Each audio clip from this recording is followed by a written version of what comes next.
오늘 또한 우리가 종려주일 예배를 드리고 성찬을 나누고 또 항전직 피택자 교육에 모이게 하여 주심을 감사드립니다.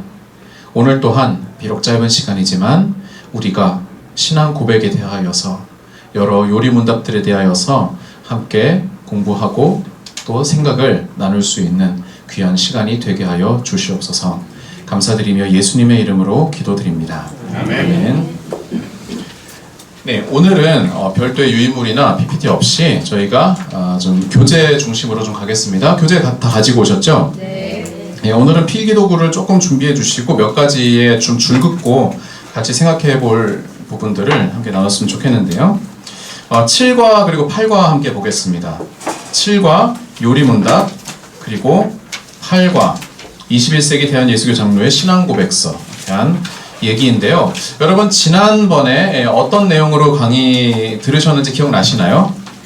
이초롱 목사님 때 어떤 내용이었습니까? 예, 뭐 그런 거 있었죠. 네, 5과 6과를 봤었어요. 다 보셨을 거예요. 그래서 5과 사도신경에 대한 것, 그리고 6과는 이제 장로의 신조, 여러 가지 신조, 크리드라고 부르는 그 내용들에 대하여서 함께 보았고, 여러분이 지난번 강의를 잘 들으셨으면은 오늘의 내용은 좀 그것들의 현대화 패치 버전이라고 할까요? 약간 그런 내용이라고 보시면 되겠습니다. 7과 요리문답을 한번 보겠습니다. 요리문답이라고 하는 거는요, 56페이지 넘겨주세요.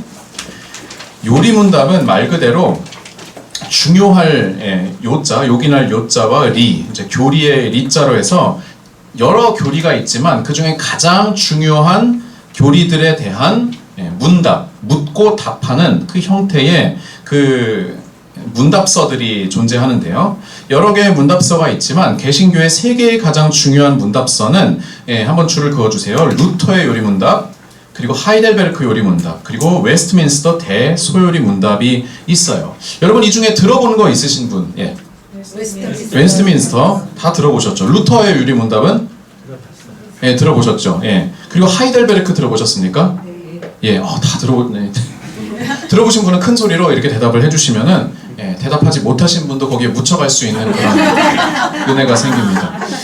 예, 루터의 요리문답이 있습니다. 사실 이렇게 한국 교회에 그렇게 많이 퍼져 있지는 않지만 굉장히 기초적인 루터교를 믿는 그 독일 지역에서는 여전히 통용되고 있는 그런 요리문답이 있고요. 하이델베르크 요리문답, 그것을 조금 더 이제 발전시킨 그 내용들이 이제 나왔습니다. 사실 하이델베르크 요리문답도 굉장히 중요한 내용들이 많은데 우리 한국교회에서는 뭐 압도적으로 웨스트민스터 요리문답이 가장 중요한 그런 교재로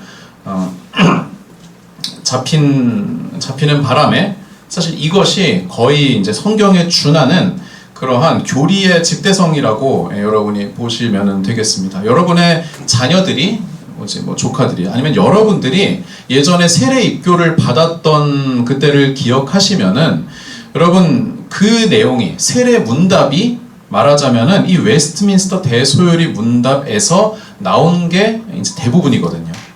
그래서 여러분도 아마 여러 차례 들어보셨을 그런 질문. 사람의 제1되는 목적은 무엇입니까? 뭔지 여러분 혹시 뭘까요? 사람의 제1되는 목적이 하나님을 영화롭게 하고, 두 번째는 하나님을 영원토록 즐거워하는 것. 참고로 57페이지 두 번째 문단 첫 번째 줄에 나와 있습니다. 예. 근데 이것이 무엇이냐 하면은 요리문답이라는 것이 나온 이유는 뭐냐 하면은 일단 교리의 정립이 필요했었어요. 언제요? 종교개혁의 시기에. 그 이전까지는 우리가 그 이전에 봤던 니케아 신조라든가 그런 신조들이 그 역할을 해줬어요. 그런데 조금 더 구체화시킬 필요가 있었던 것이죠. 그래 특히 종교개혁의 시기를 맞으면서 각 종교개혁가마다 이야기하는 것이 조금씩 달라지게 됩니다. 그래서 예민한 부분들, 성경이라든가 성찬이라든가 세례에 대한 것, 특히 카톨릭에서 갈라져 나왔기 때문에 카톨릭의 것이 잘못되었다고 한다면은 그러면 뭔가 대안을 말해줘야 되잖아요. 그 대안 중에 누구의 목소리가 옳으냐, 누구의 말이 맞느냐라는 것에 대해서 많은 그런 논쟁들이 있었어요. 그리고 그 논쟁들이 어느 정도 집대성된 내용들이 이제 요리문답에 녹아져서 그렇게 이제 모여지게 되었습니다.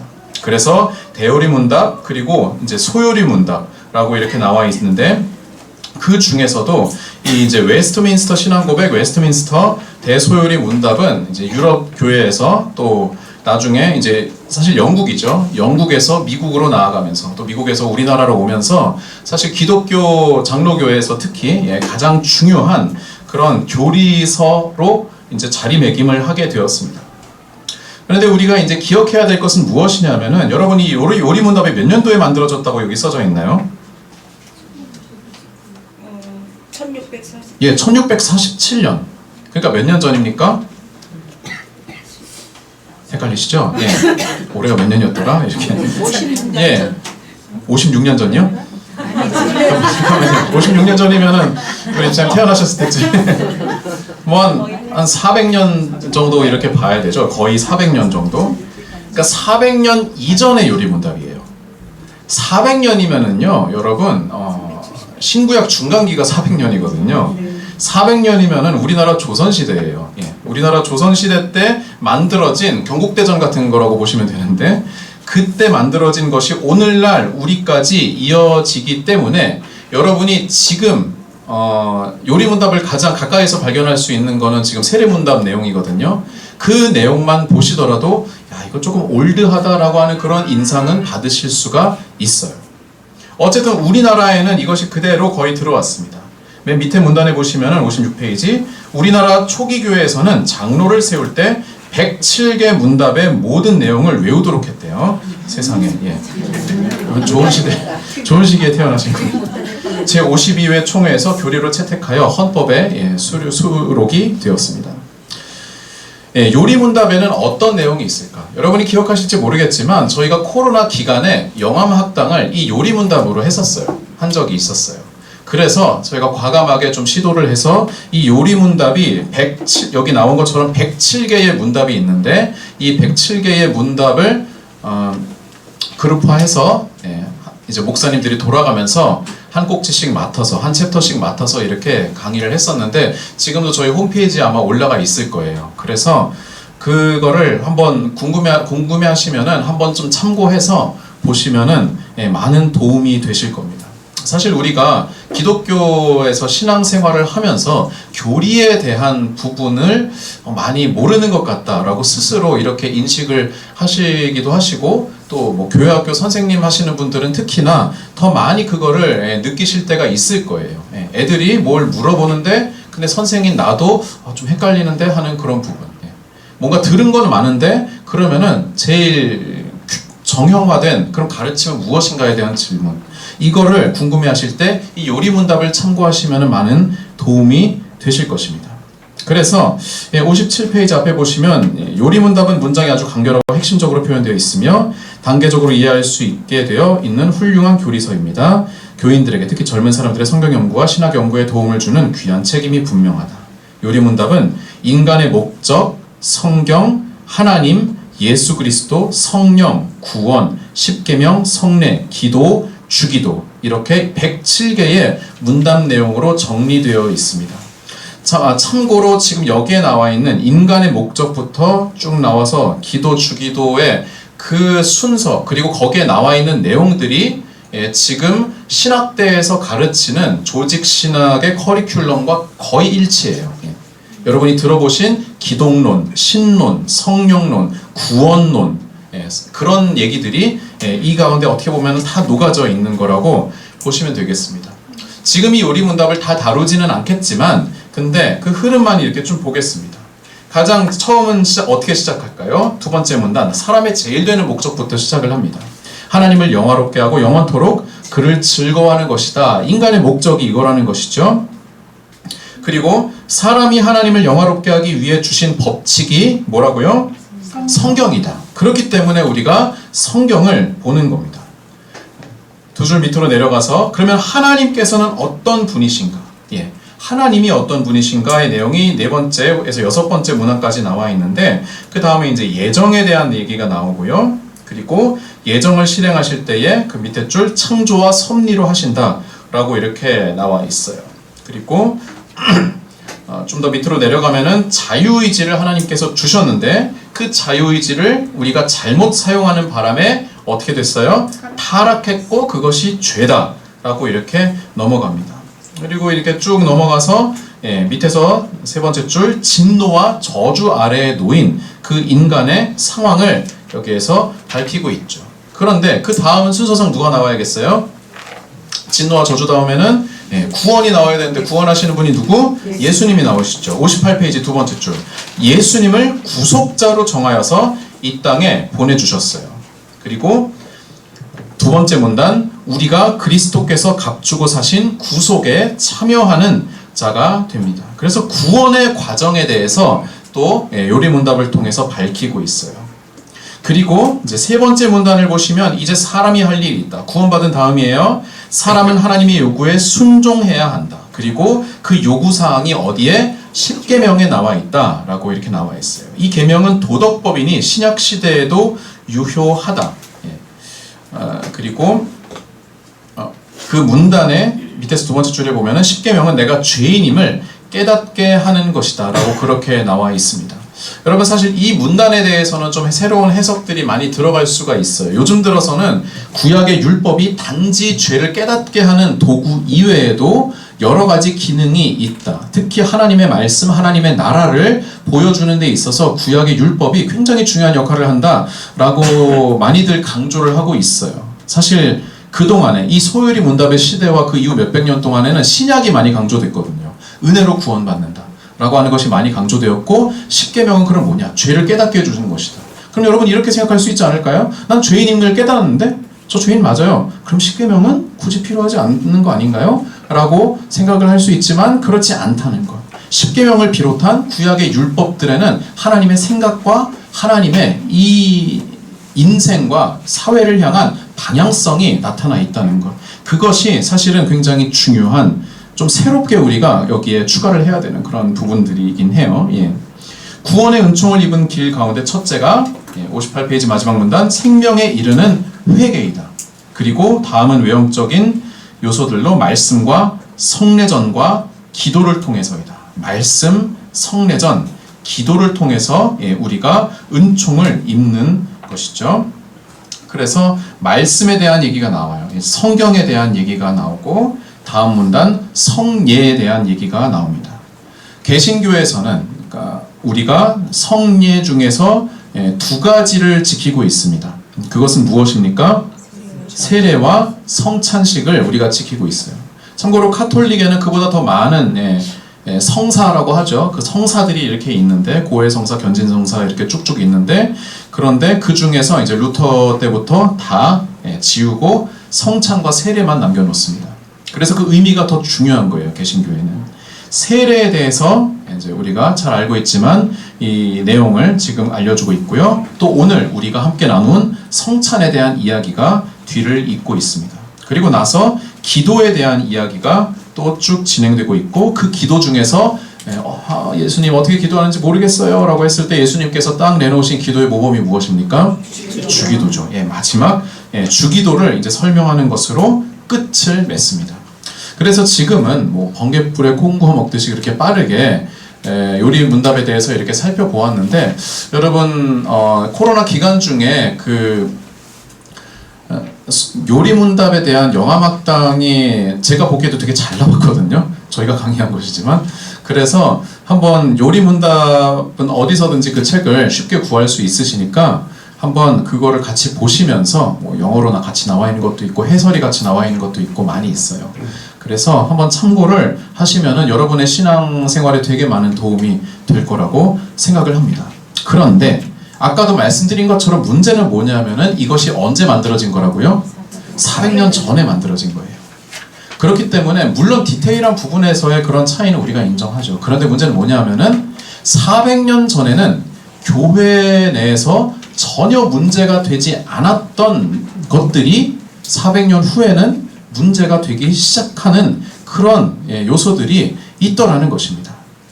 그래서 다음 페이지 넘기겠습니다. 61페이지. 저희 교단에서 뭘 만들었냐 하면은 21세기 대한예수교 장로의 신앙고백서라는 거를 만들었어요. 사실 이 신앙고백서가 있는지 없는지도 모르는 분들이 뭐 태반이실 거라 생각을 하고, 뭐 목회자 중에서도 아마 이거 존재를 모르시는 분들도 좀 많이 있을 거예요. 물론 이 신앙고백서가 있고, 또 이 외에도 많은 교파들, 또 혹은 초교파적으로 많은 신앙 고백서들이 그 이후에 특히 최근에 많이 나오고 있습니다. 카톨릭 측에도 계속해서 나오고 있고요. 제1차, 2차 바티칸 공회에서 나온 그런 문서들이 있거든요. 그리고 우리 교단 역시 우리가 속해 있는 WCC에서 나오는 그런 문서들이 이렇게 많이 있습니다. 자, 이 문서라는 것은 무엇이냐 하면은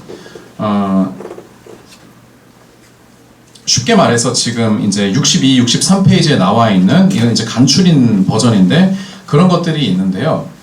여러분, 이런 문서 하나를 만들 때에 굉장히 많은 목회자들, 또 선교사들, 신학자들이 모여서 적절한 단어 선택과 순서 같은 거를 굉장히 많이 신경을 쓰거든요. 여러분, 왜냐하면은 우리가 예를 들어서 뭐 대통령 담화문 같은 거를 우리가 중요한 때에 이렇게 볼 때, 아니면 뭐 외국의 대통령들이나 뭐 그런 사람들이 이제 담화문을 내놓을 때 기자들이 뭐부터 하나요? 그러면 그거 문구를 하나하나 되게 정밀하게 체크를 하잖아요. 그래서 예를 들어서 북한에 계신 그분이 뭔가 소리를 냈다라고 하면은 예전에는 이렇게 얘기했는데 이번엔 이렇게 얘기했다. 또 무슨 단어를 썼는데 이거는 처음 쓰는 단어고 어떤 단어는 몇 회를 반복해서 썼다. 뭐 이런 얘기를 이렇게 아주 정밀하게 분석을 하잖아요. 왜겠어요? 그것이 다 이유가 있기 때문이에요. 사도신경의 한 글자 한 글자, 주기도문의 한 글자 한 글자도 다 이유가 있듯이 이 신앙고백서, 뭐 요리문답이랑 신조들도 마찬가지지만 굉장히 신중하게 선택된 그런 단어들이 여기에 있어요. 그렇기 때문에 이 신앙고백서를 우리가 주의 깊게 읽으면 무엇을 읽어낼 수 있느냐? 오늘날 교회의 트렌드를 읽어낼 수 있다는 거예요. 한번 볼까요? 62페이지. 오늘날 과학기술의 발달과 정치, 사회, 문화, 환경의 변화가 급속하게 일어나고 있다.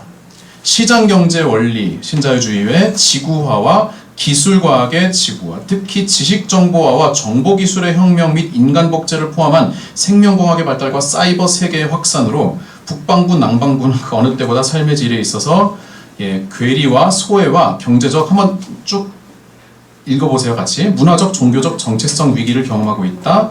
나아가선 우린 자연환경을 파괴하고 있고 여기에 더하여 하고 쭉쭉 나오고 후기 근대주의의 부정적인 가치들을 직면하고 있다. 자, 보세요 여러분. 지금 이 문단을 읽을 때에 이게 요즘 말 같아요? 아니면 조금 옛날 말 같아요? 요즘 말 같습니까? 네, 장현 수장이 아니라고 격하게 흔드셨는데 왜 아니라고 얘기하셨죠?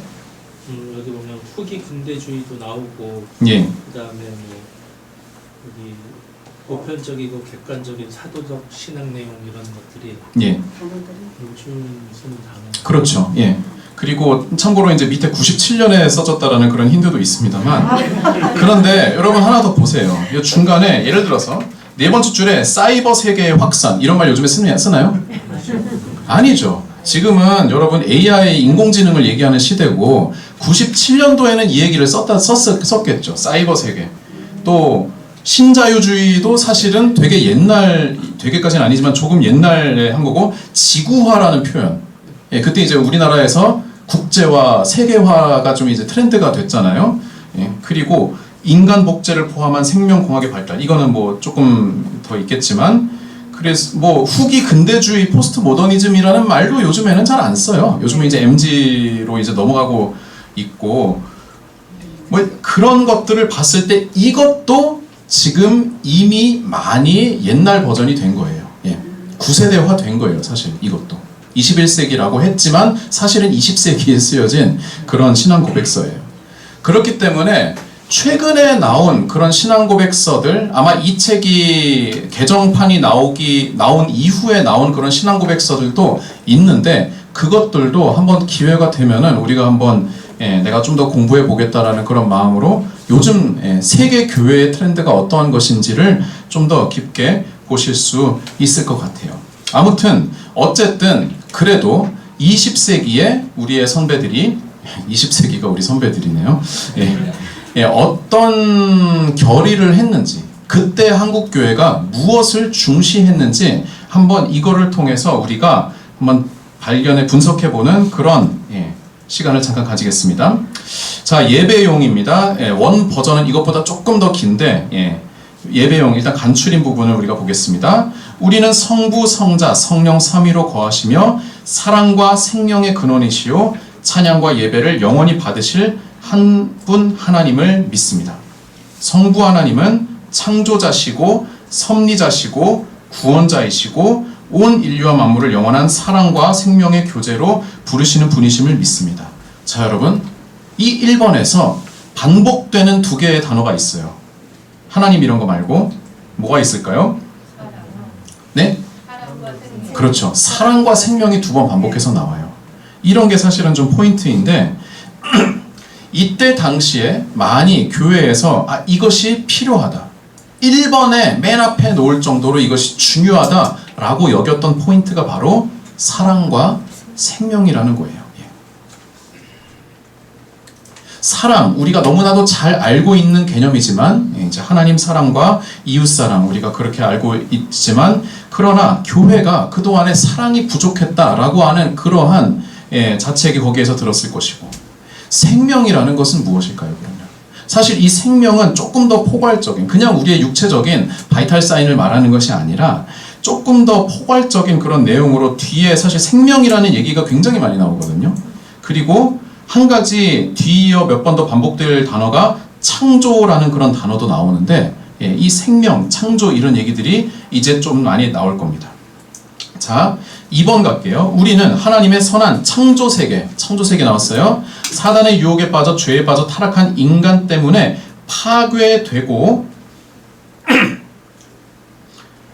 인간과 하나님과의 교제가 깨어졌음을 믿습니다. 그 결과로 인류와 다른 모든 피조물들은 영원히 하나님의 진노와 심판 아래 있음을 믿습니다.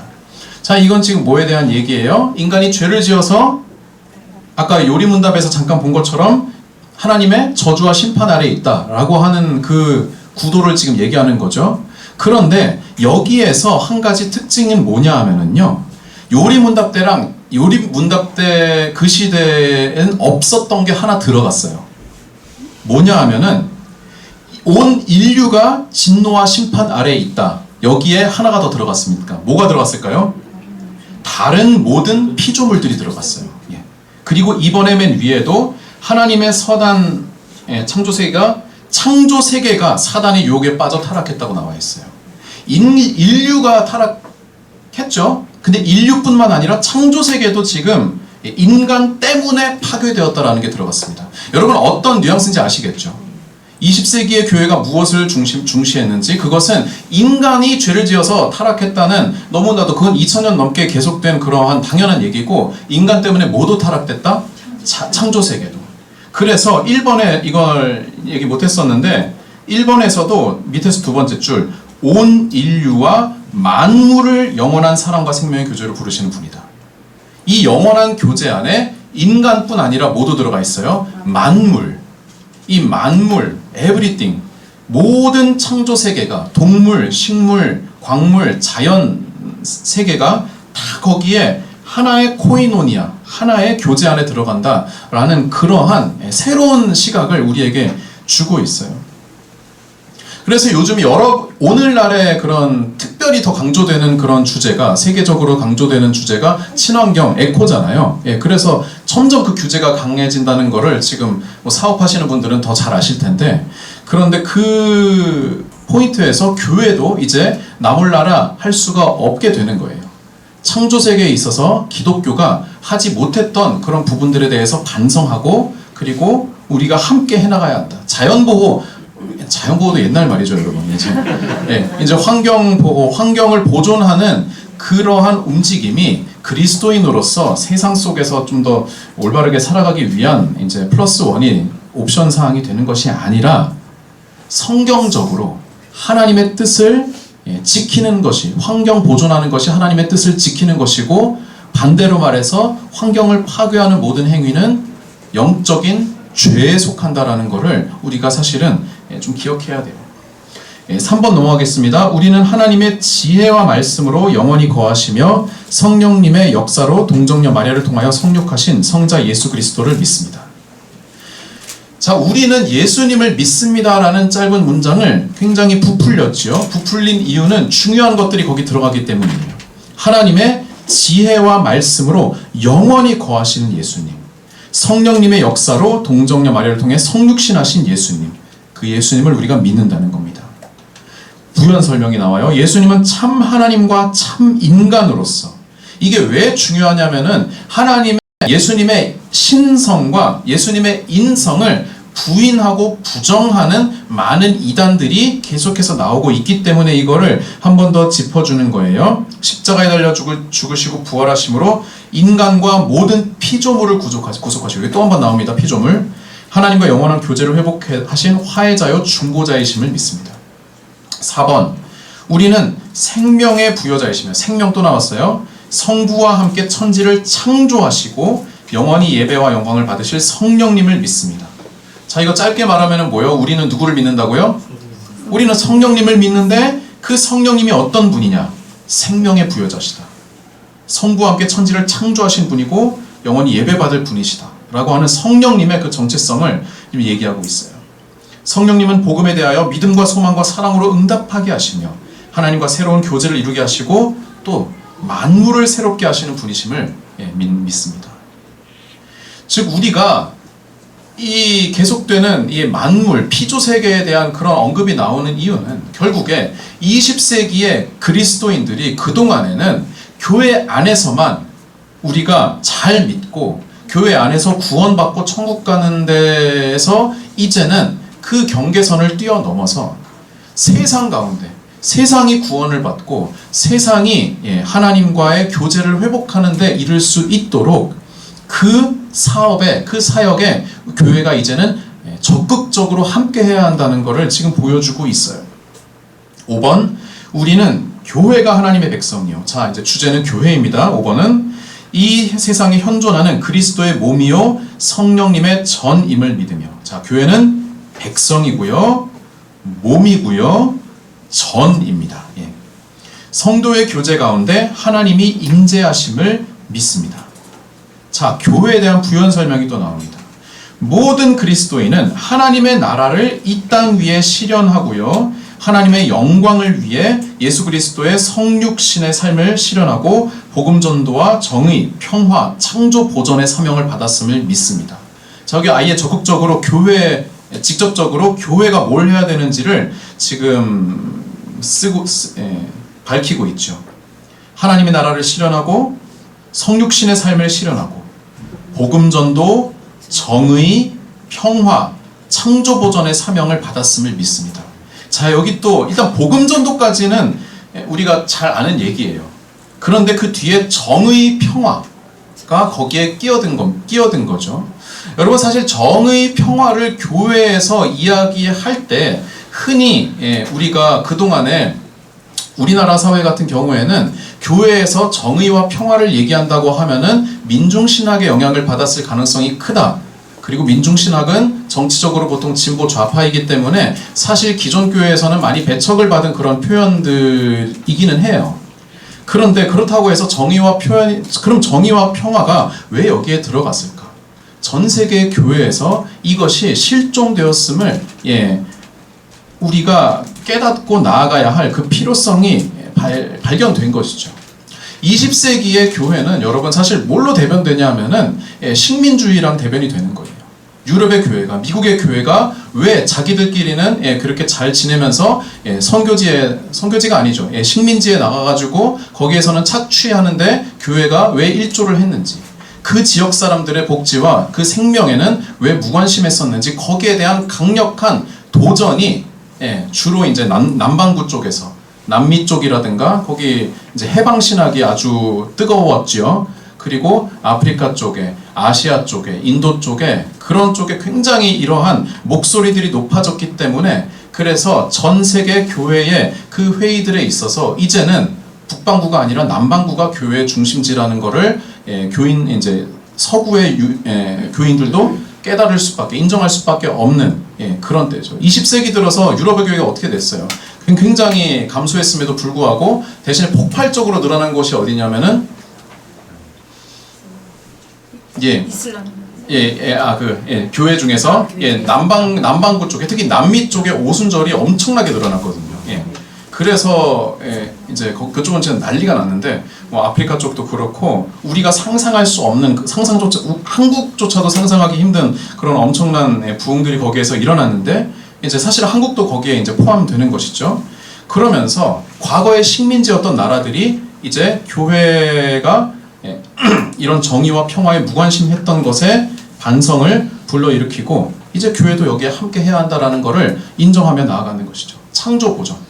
창조보전도 거기에 포함이 되는 것입니다. 사실 서구 자본주의가 발달하면서 산업혁명 가운데 교회는 환경보전에는, 창조보전에는 무관심했었죠. 그 당시 모든 사람들이 그러했지만, 그러나 이제는 교회가 앞장서서 우리가 많이 얘기하는 친환경, 저탄소, 그리고 뭐 일회용품 줄이기, 사실 이런 것들이 이제는 옵션이 아니라 우리가 성경적으로 우리가 이거를 따라야 하는 그런 부분이다 라고 이야기를 하고 있습니다. 사실 받아들이기가 참 어려운 부분이긴 해요. 저도 육식을 즐기는 사람으로서 이제 담임 목사님께서 특세 기간 중에 그 7대 죄악을 하신다고 하셨잖아요. 근데 그 중에 하나가 식탐이 있어서 굉장히 벌써부터 두려움에 떨고 있는데, 이거 어떻게 해? 근데 이제 우리가 무시할 수 없다는 것이죠. 계속 보겠습니다. 6번. 우리는 예수 그리스도의 재림에 대한 거예요. 새하늘과 새 땅이 이루어질 것을 믿습니다.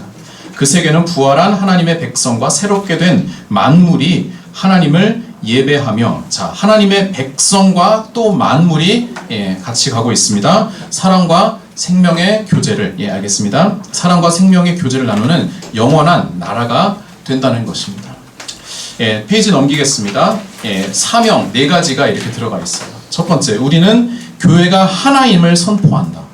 자, 첫 번째가 교회가 하나라는 거예요. 삼위일체 되신 성부, 성자, 성령께서 나뉠 수 없는 한 분이신 것처럼 하나님의 백성이요 그리스도의 몸이요 성령의 전인 교회는 하나가 되어 삼위일체 하나님께 예배하고 영광을 돌리며 복음 선교에 힘쓴다. 참 이것이 아이러니한 게 20세기 들어서 교회가 엄청나게 달라졌거든요. 우리뿐만 아니라 세계 교회도 마찬가지로. 그렇기 때문에 이제 나뉘어진 것을 강제적으로 우리가 하나로 통일시킬 수는 없어요. 그럼 우리가 할 수 있는 거는 서로의 다름을 인정하되 우리가 서로 화해하고 연합하는 것, 그것이 중요한 부분입니다. 우리는 사도적 복음과 사도신경과 니케아 콘스탄티노플 신조에 나타난, 우리 이전 시간에 배웠었죠. 삼위일체 하나님을 포함한 사도적 신앙을 공유하고 있는 모든 교회들과 더불어 함께 예배하고, 자, 기본적으로 지켜야 할 것들이 있어요. 삼위일체 하나님 포함한 사도적 신앙을 공유해야 되고요. 사도적 복음, 사도신경, 니케아 콘스탄티노플 신조, 이것만은 우리가 지켜야 된다. 근데 이거를 거꾸로 말해서 이거를 지키면은 그 다음은 조금씩 우리가 달라도 서로 이해를 해주고 우리가 한 형제라는 것으로 받아주자는 겁니다. 그래서 함께 예배할 수 있어요. 세례와 성찬과 직제에 있어서 일치를 추구하며, 강제적인 일치가 아니에요. 추구하고 협의를 통한 교제. 강제가 아니라 서로 대화를 할 수 있지 않느냐. 공동의 결의와 공동의 가르침을 지향하고 나아가 선교와 사회봉사에 함께 참여한다. 여러분, 제가 이전에 사역했던 교회가 어떤 교회였냐면은 1950년대에 장로교, 예장과 기장이 나뉘어진 그런 교회사의 사건이 있었어요. 그래서 제가 처음 그 교회에 이제 부임했는데, 재밌는 게 진짜 교회가 이렇게 있고요. 담장 하나 있고 바로 옆에 교회가 있어요. 어디 중간에 무슨 주택가도 없고. 그래서 뭐지, 나 이런 교회 처음 본다 이렇게 했는데, 그런데 문제는 이게 뭐냐면은 그때 나뉘어진 거라고 그러더라고요.